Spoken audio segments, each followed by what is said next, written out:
ଜୀବନସାଥୀ ଗୋଟେ ଭଲ ଜୀବନସାଥୀ କେବେ ବି କୌଣସି ପରିସ୍ଥିତିରେ ତୁମର ବାଧକ ସାଜେନି। ପ୍ରତି ମୁହୂର୍ତ୍ତରେ ତୁମ କାନ୍ଧରେ କାନ୍ଧ ମିଶାଇ ସମାଜର କୌଣସି ଚିନ୍ତା ନ କରି ତୁମ ସାଥିରେ ରହେ। କାରଣ ସେ ଜାଣେ ତା ଭଲରେ ମନ୍ଦରେ ଆଉ ତା ସୁଖରେ ଦୁଃଖରେ ତା ଜୀବନସାଥୀ ହିଁ ତାର ସାଥ ଦେବ, ଆଉ କୌଣସି ସମାଜ ଦେବନି। ବାପା ମାଆଙ୍କର ନିଃସ୍ୱାର୍ଥପର ପ୍ରେମ ପରେ ଯଦି ଏ ସଂସାରରେ କାହାର ବି ପ୍ରେମ ପବିତ୍ର ହୋଇଥାଏ ନା, ତାହା ହେଉଛି କେବଳ ଗୋଟେ ସଚ୍ଚା ଜୀବନସାଥୀର। ଏ ଦୁନିଆ ତ କେବଳ ଜଗିକି ବସିଥାଏ ତୁମ ଅଭାବ ଅସୁବିଧାର ଖାଲି ମଜାକ ବନେଇବା ପାଇଁ। ହେଲେ ଯେବେ ପରସ୍ପରଙ୍କର ସାହସ ଆଉ ବିଶ୍ୱାସ ପାଲିଟି ଯାଆନ୍ତି ନା, ତେବେ ସଂସାରର କୌଣସି ବି ଦୁଃଖ ସେମାନଙ୍କୁ ବିଚଳିତ କରିପାରେ ନାହିଁ। ଖାଲି ପାଖରେ ଟଙ୍କା ନୁହଁ, କିଛି ଭଲ ମୁହୂର୍ତ୍ତ ବି ସମ୍ଭାଳିକି ରଖନ୍ତୁ। କାହିଁକି ନା ଆମ ଶେଷ ମୁହୂର୍ତ୍ତରେ ଆମର ଏ ଟଙ୍କା ପଇସା ନୁହଁ କି କାହାର ମିଛ ଭଲ ପାଇବା ନୁହଁ, କେବଳ କାମ ଦେବ ତ ଏଇ ସଚ୍ଚା ଜୀବନସାଥୀ ଆଉ କିଛି ଭଲ ଭଲ ମୁହୂର୍ତ୍ତ।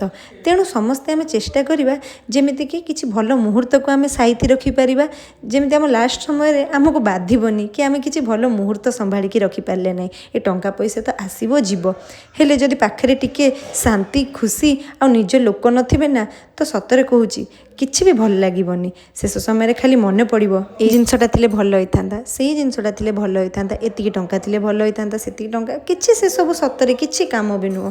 କେବଳ ଗୋଟିଏ ଜିନିଷ ଆମ ସାଥ ଦିଏ, ଭଲ କର୍ମ ଆଉ କିଛି ଭଲ ମୁହୂର୍ତ୍ତ ଆଉ ଭଲ ଜୀବନସାଥୀଟେ।